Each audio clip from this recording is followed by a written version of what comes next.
The glass ball shattered. This is when Bart discovered the fun in it. Snuggle fight! It didn't take long for the principal and the lady to catch them. Just as the principal tried to stop them, Bart accidentally threw the glass ball at him.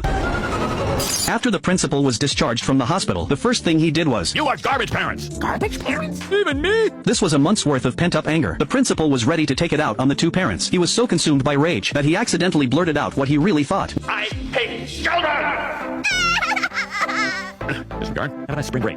One night, while the principal was on duty, a strange noise suddenly echoed through the quiet office. That's no who. It's a what? The principal called Willie over. Go away! I'm about to storm with my wife! But there's a creature loose in the school. What? You see someone? They soon spotted a shadowy figure in the gym. Curiosity got the better of them, and they followed it all the way to the library. As the poster was pulled aside, the shadow's identity was revealed. I'm a ghost of a kid who died long ago, and kids used to die all the time. Oh, Spectre! But the principal knew it was just a kid trying to scare people. The principal brought the kid to his office and recognized him as Harb, a student at the school. The superintendent rushed over as soon as he heard, but he stopped the principal from calling Child Protective Services. The safest option was to have the principal take care of Harb for now. The principal had no choice but to follow orders and bring him home. But while he was explaining things to Harb, he turned around and found the kid had vanished. When he caught Harb trying to escape, the principal chased after him.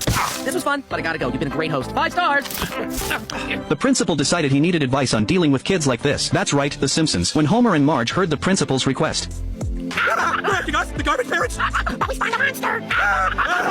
the principal had to swallow his pride and beg them. Seeing how sincere he was, Homer and Marge told him that troublemaking kids just want to be acknowledged. Find out what they're interested in, but ultimately, you still need to establish authority. Tell him he's loved. Children is lucky to be alive. Nourish his creativity. Lock him in a dark room. When the principal got home, he found the place had been turned into a surfing scene. Then Nelson came flying down, riding on top of Harb. The principal took Harb to buy some proper clothes, but the shop owner picked out some old second-hand stuff for Harb. The principal waited outside the fitting room for a long time. When he opened the door, the kid had disappeared again.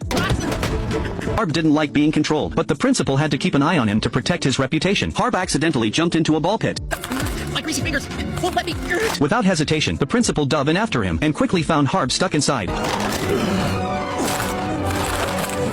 Harb's life was saved. After that, the two of them started getting along better. In all my years as a principal, I've never been hugged. I feel like I'm floating on air.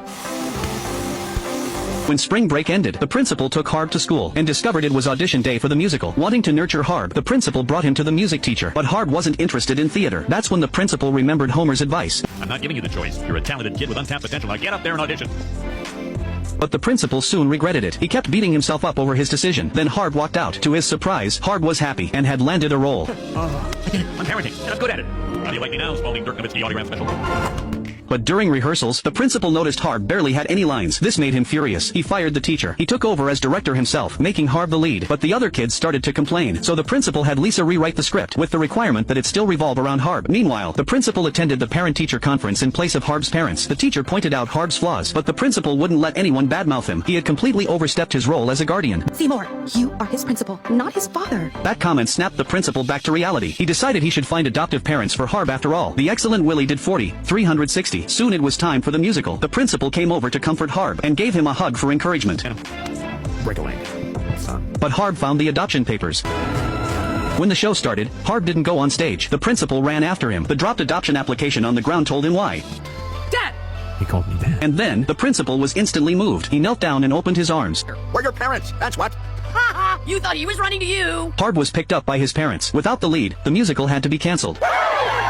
But Harb came back. He insisted on finishing the musical. He performed alone, with no script. Every line came straight from his heart. He thanked the principal for his encouragement and companionship. He received a standing ovation. Your son is terrific. Thank you.